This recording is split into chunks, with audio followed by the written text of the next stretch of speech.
మీ సంతాన కలను నిజం చేసుకునేందుకు ఈ రోజే 49 సంప్రదించండి 9390501418. ఏ ఇంపాక్ట్ చాలా ఉంది. ఇప్పుడు ఎందుకంటే వీళ్ళు 2025 కూడా వాళ్ళు ఏఐ రీస్ట్రక్చర్ అని చెప్తున్నారు. ఇప్పుడు ఏం చెప్తున్నారు, మేము మైక్రోసాఫ్ట్ డేటా సెంటర్స్ పైన మేము కాన్సన్ట్రేట్ చేస్తున్నాము, లేకుంటే ఏఐ టూల్స్ మేము ఇంప్లిమెంట్ చేస్తున్నాము. నిజంగా కూడా డేటా సెంటర్స్ వల్ల కొంత లాస్ కూడా ఉన్నప్పుడు, ఎందుకంటే చాలా వాటర్ యూసేజ్ సార్ ఎక్కువ.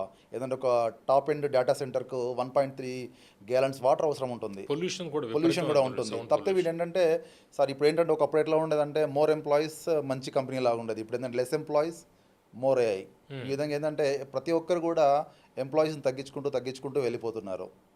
అంటే ఏంటి సార్, మైక్రోసాఫ్ట్ కూడా ఏంటంటే యాక్చువల్గా ఏం నష్టాలు లేదు సార్. 2025లో వాళ్ళకు $100 బిలియన్ ప్రాఫిట్స్లో ఉన్నారు వాళ్ళు. Even every company, Amazon in profits, Oracle is in profits, but still employee restructuring is going on. అంటే వాళ్ళకి కంపెనీలకి హార్ట్ అనేది ఉండదు కదా, ఎమోషన్స్ ఏ ఉండవు సార్. ఎందుకంటే ఇప్పుడు 37 ఏళ్ళ కెవిన్ మొత్తం తన లైఫ్ అంతా కూడా అక్కడ ధారాదత్తం చేసినాడు మైక్రోసాఫ్ట్లో. ఆయన కూడా ఎమోషనల్గా పోస్ట్ పెట్టుకున్నాడు. ఎందుకంటే 38 ఏళ్ళ సర్వీస్ సార్, ఆల్మోస్ట్ రిటైర్మెంట్ దగ్గరలో ఉన్నాడు. అయినప్పుడు వాళ్ళ కంపెనీస్కు ఎమోషన్స్ ఉండవు sir. They are like robots, they are like AI. Okay. అంటే జనరల్గా గతంలో మనం చూసేవాళ్ళం. ఇప్పుడు కూడా కొన్ని కంపెనీస్ బెస్ట్ ఎంప్లాయర్గా గుర్తింపు పొందడానికి బాగా మంచి ఎన్విరాన్మెంట్ కావచ్చు, లేకపోతే జాబ్ సెక్యూరిటీ కావచ్చు, వీటి గురించి పోటీ పడేవి గూగుల్ తోటి మనం మొదలెడితే. అయితే ఇప్పుడు బెస్ట్ ఎంప్లాయర్గా ఉండాలి అనేది ఈ కంపెనీలకు ఏం లేదంటారా? లేదు సార్, వాళ్ళకి ఏంటంటే వాళ్ళకు ప్రాఫిట్స్ ముఖ్యం సార్. ఇన్వెస్టర్స్ ప్రయోజనాలు వాళ్ళకి ముఖ్యం. ఎందుకంటే ఇన్వెస్టర్స్కి ఎక్కువ ప్రాఫిట్స్ ఇస్తే వాళ్ళకి ఎక్కువ ప్రాజెక్టులు వస్తాయి. కానీ వాళ్ళకి ఎలాంటి హ్యూమన్ ఎమోషన్స్ లేవు. చాలామంది ఎంప్లాయీస్ని కూడా అసలు అంటే అనివార్య కారణాలు అనుకోకుండా వాళ్ళని తీసేస్తున్నారు. ఈరోజు మార్నింగ్ కూడా వేస్తుంటే నాకు ఒక ఫ్రెండ్ ఉన్నాడు. అతనికి నేను ఫోన్ చేస్తాను, మైక్రోసాఫ్ట్ అంటే జనరల్ మామ అంటాను అతను. నేను ఏమైంది మామ అంటే, నేను మైక్రోసాఫ్ట్ క్లౌడ్లో చేస్తున్నాను, నన్ను మైక్రోసాఫ్ట్ క్లౌడ్లో కలిపిందన్నాడు. మీరు చూడండి సార్ ఎంత బాధాకరమైన విషయం ఏంటంటే, ఎందుకంటే పాపం మైక్రోసాఫ్ట్ క్లౌడ్లో అతను ఆల్మోస్ట్ ఒక 15-16 ఇయర్స్ నుంచి చేస్తున్నాడు, నన్ను ఇలా క్లౌడ్లో కలిపిందని చెప్పేశాడు. అంటే ఎట్లా సార్ ఏంటంటే ఇంకా నిజంగా అంటే బాధాకరము. ఎందుకంటే వాళ్ళకు ఇప్పుడు పెద్ద సివిరెన్స్ ప్యాకేజ్ కూడా పెద్దగా ఏం లేదు, వీళ్ళు ఇచ్చేది కూడా ఏం లేదు. అంత ట్యాక్సబుల్ అంటున్నారు, సగం ట్యాక్స్కే పోతుంది, సడన్గా తీసేస్తున్నారు. ప్లస్ ఇంకోటి సార్ అంటే ఏఐ అని బూచిగా చూపుతున్నారు తప్ప ఏఐ వల్ల కూడా చాలా నష్టాలు వస్తున్నాయి సార్. మరి రీసెంట్గా చూసినట్టే చాలా ప్రాజెక్టులు కూడా ఏలో ఫెయిల్ అయినవి ఉన్నాయి. మళ్ళీ రీఆర్గ్ చేసుకొని రీస్ట్రక్చర్ చేస్తున్నారు. కొన్ని కంపెనీ సీఈఓలు, డైరెక్టర్లు వీళ్ళందరూ కూడా చెబుతున్నారు ఏఐ అంత పర్ఫార్మెన్స్ సరిగ్గా లేదు అనేది కూడా కొంతమంది చెబుతున్నారు కదా. అవును సార్, చాలా వరకు అవుట్పుట్ సరిగ్గా లేదు. చాలా ప్రాజెక్ట్స్ కూడా ఏఐ వల్ల ఫెయిల్ అవుతున్నాయి. మళ్ళీ ఏంటంటే ఏదో రీసెంట్గా బెంగళూరులో కంపెనీ కూడా తీసేసినారు. వాళ్ళు తీసేస్తే మళ్ళీ వాళ్ళ పాత ఎంప్లాయీస్ అందరినీ కూడా బ్యాక్ పిలుస్తున్నారు, రండి మీరు వచ్చి మళ్ళీ రీజాయిన్ కండి, మళ్ళీ ప్రాజెక్ట్ను ముందుకు తీసుకెళ్ళడానికి కూడా. ఎందుకంటే ఏఐలో కూడా అనుకున్నంత రిజల్ట్స్ రావట్లేదు. అంటే ఇప్పుడు పరిస్థితి ఏఐ ప్రభావం అనేది తాత్కాలికమా, కొంతకాలం తర్వాత కొంత నార్మల్సీ వచ్చే అవకాశం ఉందా? ఎందుకంటే కొన్ని ఫెయిల్యూర్స్ కూడా ఏఐకి సంబంధించి చూస్తాం మనం. మనిషి చేసేది, ఏఐ చేసేది చాలా వ్యత్యాసం కనిపిస్తుంది. డెఫినెట్గా మళ్ళీ నార్మల్సీ వచ్చే పరిస్థితి ఏదైనా ఉందా? నార్మల్గా రాకపోయినా ఏంటంటే సార్, యాక్చువల్గా ఈరోజు ఏంటంటే స్పీడప్ పెరిగింది. ఏఐ వల్ల ఏంటంటే మంచి ప్రయోజనాలు ఉన్నాయి, కానీ ఏంటంటే హ్యూమన్ ఇంటర్వెన్షన్ కూడా మనకు ముఖ్యమే అక్కడ. కానీ కంపెనీస్ ఏమనుకున్నాయంటే మనకు ఇంక ఎంప్లాయీస్ పని లేదని చెప్పి తీసేసి ఓన్లీ ఏఐ పైన ఆధారపడడం వల్ల వాళ్ళకు ప్రాజెక్ట్ సక్సెస్ కాలేకపోతున్నాయి, ప్రాజెక్ట్ ఫెయిల్ అయిపోతున్నాయి. మనం రీసెంట్గా మాట్లాడుకున్నప్పుడు కూడా ఒక బెంగళూరు బేస్డ్ కంపెనీ కూడా మళ్ళీ వాళ్ళ పాత ఎంప్లాయీస్నే మళ్ళీ రీజాయిన్ కమ్మని వాళ్ళకి ఆఫర్ లెటర్ పంపించడం జరిగింది. దీన్ని బట్టి చూస్తుందండి ఏ మనకు అవసరమే, కానీ ఎంప్లాయీస్ అవసరం కూడా చాలా ఉంది. ఓకే. మనం ఒక టైంలో మంచి ఐటీ బూము ఉన్న టైంలో మనం చూస్తే ఎంప్లాయీని సెలెక్ట్ చేసుకోవడం కాదు, ఎంప్లాయే 4-5 ఆఫర్స్ తోటి వీళ్ళు ఎంప్లాయర్ని సెలెక్ట్ చేసుకునే పరిస్థితి ఉంది. ఇప్పుడేమో లే ఆఫ్స్ మనం చూస్తాం. అయితే ఈ టాప్ కంపెనీల్లో కావచ్చు, ఏదో ఒక ఐటీ కంపెనీలో జాబు పోగొట్టుకున్న వాళ్ళు ఎవరైతే ఉన్నారో వీళ్ళకి మళ్ళీ కంట్రోల్ జెడ్ లాగా పరిస్థితి ఉండదా? మళ్ళీ నార్మల్సీకి వచ్చే పరిస్థితి ఉండదా? ఒకసారి లే ఆఫ్ అయ్యి ఉద్యోగం పోగొట్టుకుంటే వేరే కంపెనీలు వేరే చోట మళ్ళీ రెజ్యూమే పంపిస్తూ ఉంటే ఆ కంపెనీలు ఎట్లా చూస్తూ ఉంటాయి? అంటే నాకు ఒక రీసెంట్గా ఒక ఎగ్జాంపుల్ మా ఫ్రెండ్ చెప్పాడు సార్. యాక్చువల్గా ఒరాకిల్లో చాలామందికి కూడా ఒరాకిల్ ఎవరైతే రీసెంట్గా ఏప్రిల్లో టెర్మినేట్ కావడం వాళ్ళకి కూడా ఆఫర్స్ రావట్లేదు. చాలా రిక్రూటింగ్ ఏజెన్సీ కూడా బ్లాక్ లిస్ట్లో పెడుతున్నాయి. ఎందుకు సార్ అంటే చాలా కంపెనీస్ కూడా ఏం థింక్ చేస్తాయి అంటే దీన్ని రీఆర్గ్ లాగా థింక్ చేయవు. వాళ్ళు ఏం థింక్ చేస్తున్నారంటే వీళ్ళ పర్ఫార్మెన్స్ బాగాలేదని, లేకుంటే ఇంకో రకంగా అని చేసి ఆఫర్స్ రావట్లేదని చాలా మంది ఉద్యోగులు కూడా నా ముందు చెప్పుకున్నారు సార్ వాళ్ళు. అంటే దీన్ని బట్టి మనకి ఏమర్థం అవుతుందంటే ఇప్పుడు మైక్రోసాఫ్ట్, ఒరాకిల్, అమెజాన్ జనరల్గా ఏంటంటే బయటకు వచ్చినప్పుడు ఒక వీళ్ళందరూ ఈ కంపెనీలో తీసేసారా అంటే ఇప్పుడు వచ్చే రెజ్యూమ్స్ మళ్ళీ అవే వస్తాయి మనకు అన్ని ఇక్కడ.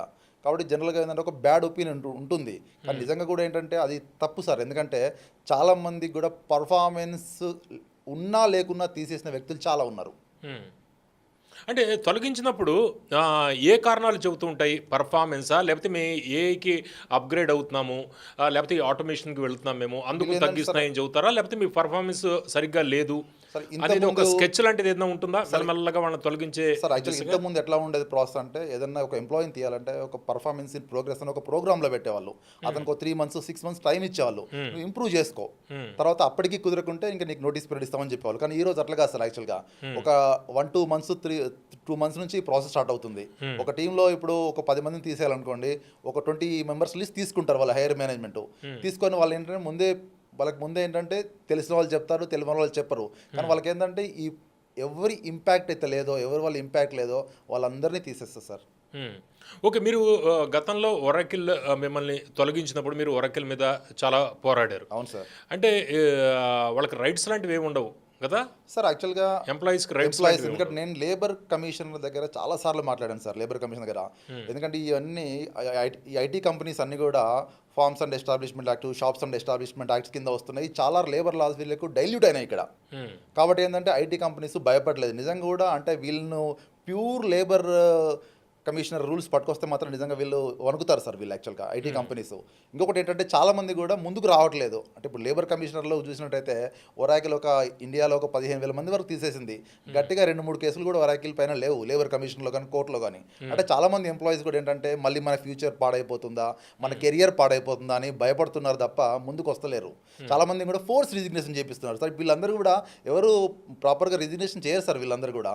ఎందుకంటే ఒక జూమ్ కాల్లో ఒక 6 AM ఈమెయిల్ పెడతారు, పెట్టి ఏమంటారు అంటే ఓకే మీకు రిజిగ్నేషన్ చేస్తేనే మీకు ఈ సివిరెన్స్ వస్తుంది, సివిరెన్స్ ప్యాకేజ్ వస్తుంది, లేకుంటే మిమ్మల్ని టెర్మినేట్ చేస్తామని కొంత భయభ్రాంతులకు గురి చేస్తారు వీళ్ళు. హెచ్ఆర్ వ్యవస్థ ఈ ముఖ్యంగా దొంగల వ్యవస్థ సార్ ఇక్కడ ఏ కంపెనీలో అయినా.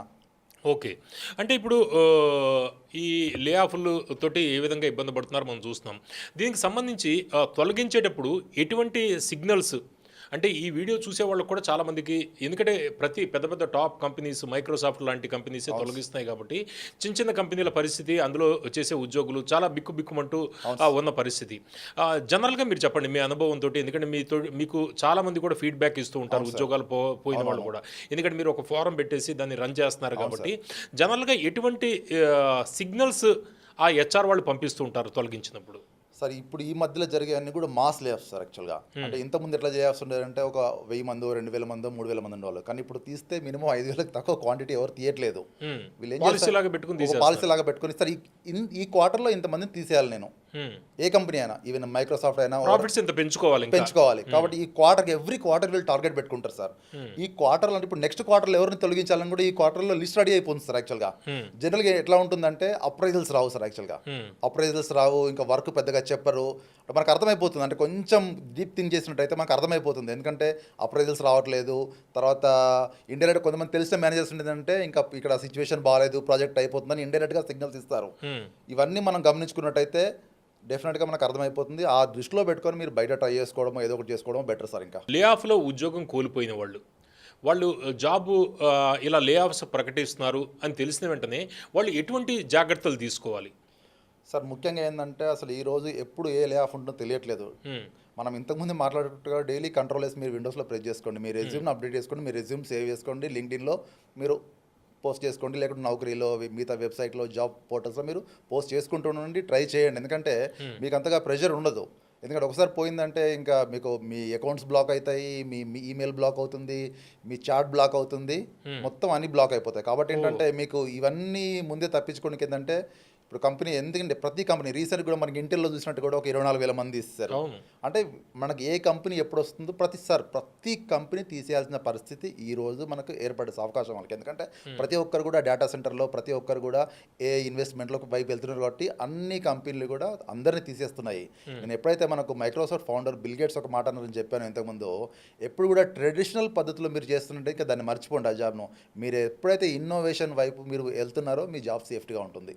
మీరు ఇన్నోవేషన్ వైపు వెళ్ళినంత కాలం మీరు జాబ్ కోసం పాకులాడాల్సిందే.